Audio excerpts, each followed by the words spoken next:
And we start with breaking news tonight. Public reports this evening say the former aide to Congressman Tony Gonzales, who took her own life last year, had been having an affair with the congressman. That's according to the Express News. Regina Santos-Aviles died in September after setting herself on fire. Thanks for joining us. I'm Jonathan Martinez. I'm Mandy Noel. Melissa Vega is at the live desk with the story. Well, the Express News reporting tonight, a former staffer in Tony Gonzales' district office who worked closely with the aide, Regina Santos-Aviles, says she told him they had an affair in 2024 and that she spiraled into a depression after her husband discovered the relationship.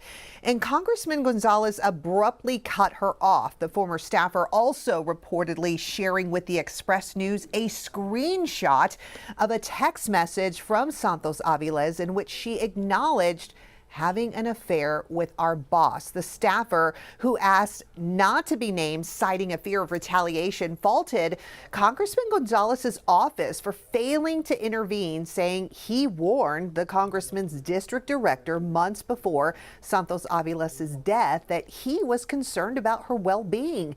The newspaper also reporting an attorney for Santos-Aviles' husband said that her romantic relationship with the congressman was an open secret and that he does not believe it played a role in her death. Authorities also said there was no evidence of foul play in her death. The Bexar County Medical Examiner's Office ruled her death a suicide by self-immolation, meaning that she set herself on fire. Officials on scene back in September reported that she doused herself with gasoline. She was taken to the hospital with severe burns, but she did not survive. And News 4 San Antonio and other media outlets have requested records from the Uvalde Police Department related to the investigation into her death. We were seeking those records not for any graphic photos or videos, but because Santos-Aviles was a public official and the questions surrounding her death could have political implications. And for months, several outlets, including the Daily Mail, were circulating rumors of an affair, which Congressman Gonzales denied at the Texas Tribune Festival back in November, saying that he wanted people to remember Santos-Aviles for the work she did in the community. We, of course, will continue to follow this story and let you know what develops. That is the latest from the Life Desk. For you. Thanks for joining us tonight at 6. I'm Mandy Noel. An alleged affair, text messages, and calls to resign. New details about a reported relationship between Congressman Tony Gonzales and a former staffer who took her own life. The staffer is Regina Santos-Aviles, who took her own life by setting herself on fire last year. Congressman Gonzales is now accusing his primary opponent of politicizing the allegations. Tonight, News 4 is pressing for answers. We're asking Congressman Gonzales about the claims against him and the potential political implications. The News 4 I-Team's Jordan Elder joins us with the developments. A former staffer sharing messages with the San Antonio Express News that appear to show Regina Santos-Aviles acknowledging a relationship with Congressman Tony Gonzales. In a response today, Gonzales says the timing of all of this needs to be taken into account. We've obtained bombshell messages from former Regional District Director Regina Santos-Aviles about her boss, Congressman Tony Gonzales. The San Antonio Express News verifying these texts between a former Gonzales staffer and Aviles. She says she had an affair with our boss. First responders were called to Aviles' Uvalde home in September, reporting that she doused herself in gasoline. She was rushed to a San Antonio hospital, but later passed away. The Bexar County Medical Examiner ruling her death a suicide by self-immolation, setting herself on fire. Rumors of an affair had been circulating since her death, but these messages are the first potential documentation. In a statement Wednesday, Gonzales pointed to politics. He accuses his primary challenger, Brandon Herrera, of pushing this story the day early voting started. Quote, "I am not going to engage in these personal smears." Gonzales and Herrera went head-to-head in the 2024 Republican primary, Gonzales winning by about 350 votes. As they head into the rematch, Herrera is calling on Gonzales to resign, saying in a statement he broke House ethics rules and public trust. Other Republicans have joined that call, including State Representative Wes Ferdell, whose House district overlaps with some of Gonzales' congressional district. In a post, he says Gonzales shows no remorse. Gonzales has largely avoided questions about these allegations. These are his first comments since the Texas Tribune Festival in November. There, the congressman called Aviles' death tragic. You know, my name's on the door, and so I'm not like people throwing rocks at me, saying ugly, nasty things. I totally get that. But the rumors are completely untruthful. A federal source told us the former staffer who shared the messages previously worked in Gonzales' office, but is now involved with Democratic campaigns in California. According to the Express News, the former staffer said he is not being paid and has not been offered money by Gonzales' opponents. We reached out to the Herrera campaign for comment. Gonzales' office has not responded to follow-up questions from our team. President Trump endorsed Gonzales for this race back in December. Jordan Elder, News 4 San Antonio.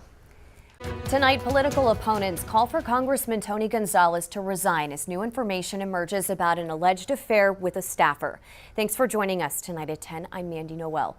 That staffer later took her own life. News 4 San Antonio's Jordan Elder spoke with the attorneys for the staffer's husband, who says the family, not the congressman, are the victims. Constant denials are what finally spurred Adrian to say, I am tired of Tony calling my wife a liar, calling me a liar, calling his staffer a liar, when the only liar around is Tony Gonzales. Strong words from attorney Bobby Barrera about how Congressman Tony Gonzales is handling the recent headlines. Text messages released by a former staffer show Regina Santos-Aviles acknowledging an affair with her former boss. And Barrera says that's not the only evidence. We have all the texts. I've seen them, I've read them, and there's nothing that Tony can say that would dispute the texts that he sent back and forth with Regina, clearly being related to a sexual affair. Santos-Aviles died in September after setting herself on fire. Barrera is now representing her husband. He says the marriage issues, her mental health, and her eventual decline all point back to Gonzales. So when the congressman released this statement Wednesday, pointing to his opponent, Brandon Herrera, saying this was an attempt to score political points, Barrera says it was too much for Regina's husband. He has to live with this issue now that his wife's death has become a political football between two candidates vying for a political office. What are the next steps for you and your team as this moves forward? We're going to explore any potential legal issues, legal remedies, potentially the sexual harassment and workplace harassment after the discovery of this affair. As for the political fallout, the San Antonio Express News has pulled their endorsement of Congressman Gonzales. They were the first to report the staffer's allegations. President Donald Trump endorsed Gonzales in December, and at this time, it still stands. Jordan Elder, News 4 San Antonio. How is Adrian doing? Obviously, this is a tough news cycle that I'm sure he's having to see a lot of. Well, clearly, it wasn't Adrian who brought this issue to the public domain. It was a staffer from Tony Gonzales's office. So Adrian is having to deal with the emotional reality that political fodder is being made of his wife's demise. And so it's clearly troubling for him and his son emotionally. How old is their son now? I believe he's 7, going on 8. Wow.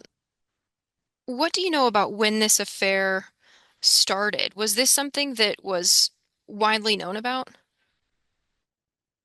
The affair was discovered in early June of 2024, and there's evidence that it may have been going on for at least a month, based upon staffers' knowledge of their locations being together at some remote cabin on some river.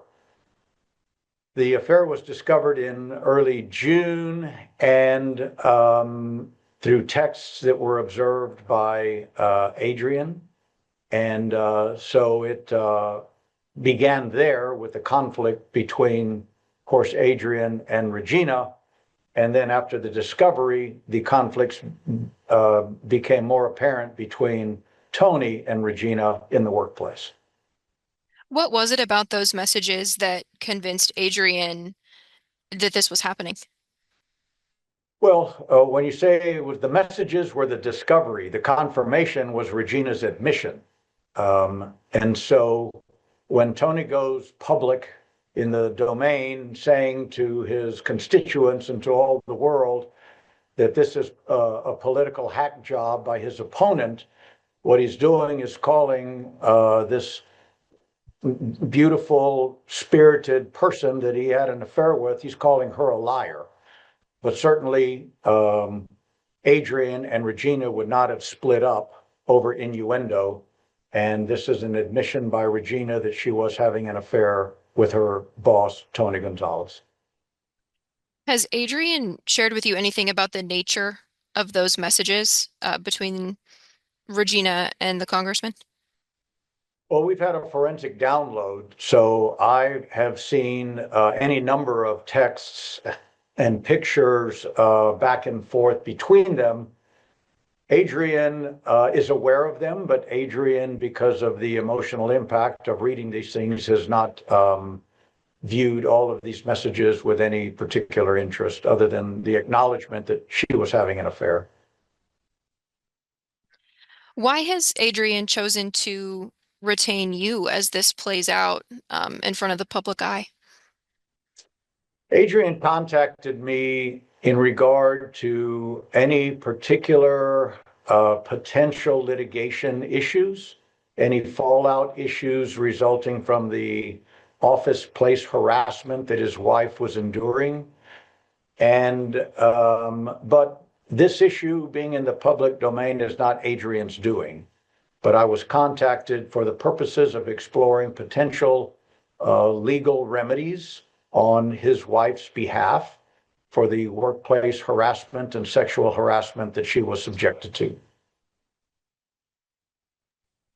At this point, do you believe that the allegations of the affair had anything to do with her death when she took her own life last year? It's clear to me after a thorough investigation forensically and interviewing witnesses that the discovery of the affair put into place a series of events that led to her emotional and personal demise to the degree that being ostracized at work, excluded from the job that she loved, having lost the trust of her husband because of this affair, that all of these things continued to drive her into an emotional despair, which resulted in her engaging in conduct that actually took her own life. The question is, did Tony cause her to kill herself? And it's a very specific question, and I can only tell you that Tony was actively involved in the conduct that caused her to end up hurting herself, not only in manipulating her into an affair, but once the affair was discovered, in the workplace harassment and ostracizing her in the workplace and excluding her from her job. That's why the staff knew exactly what was going on because of the change in her employment status. So yes, the affair, the discovery of the affair, the workplace harassment, all contributed to her mental decline, which again, the point of inception is the affair with Tony Gonzales. Was there a point where the affair ended? Was it called off at any point? To my knowledge, after the discovery of the affair in June of 2024, I don't have any record of any continued meetings or contacts. And again, that's the point at which Tony began to distance himself from her in public life and in office life, according to his staffers who have already come forward. What are the next steps for you and your team as this moves forward? Well, we're going to explore any potential legal issues, legal remedies. The Congressional Accounting Act specifically deals with congressmen and elected officials who have engaged in workplace harassment or sexual harassment. And there are some remedies available through that. But again, we're here today not because of Adrian. We're here today because one of Tony's own staffers could not take any longer his denial of a relationship that everyone at the office knew was a real affair. And so we're going to continue to explore potentially the sexual harassment and workplace harassment after the discovery of this affair. Is there anything else you think is important for people to know as they watch this situation in the headlines? Oh, I think Adrian wants everyone to know that this is not about Tony Gonzales's political career. This is conduct that he engaged in, which caused the death of Adrian's wife, their son's mother, and that she should not get lost in this alleged victimization of Tony Gonzales, because she is the true victim in this case. And Adrian wants people to know that he wants her memory honored. And this is not anything to do with him going after Tony's elected position, because again, we didn't bring this to light. Adrian didn't bring this to light. He's only responding to the media crash because of the allegations made by Tony's own employees.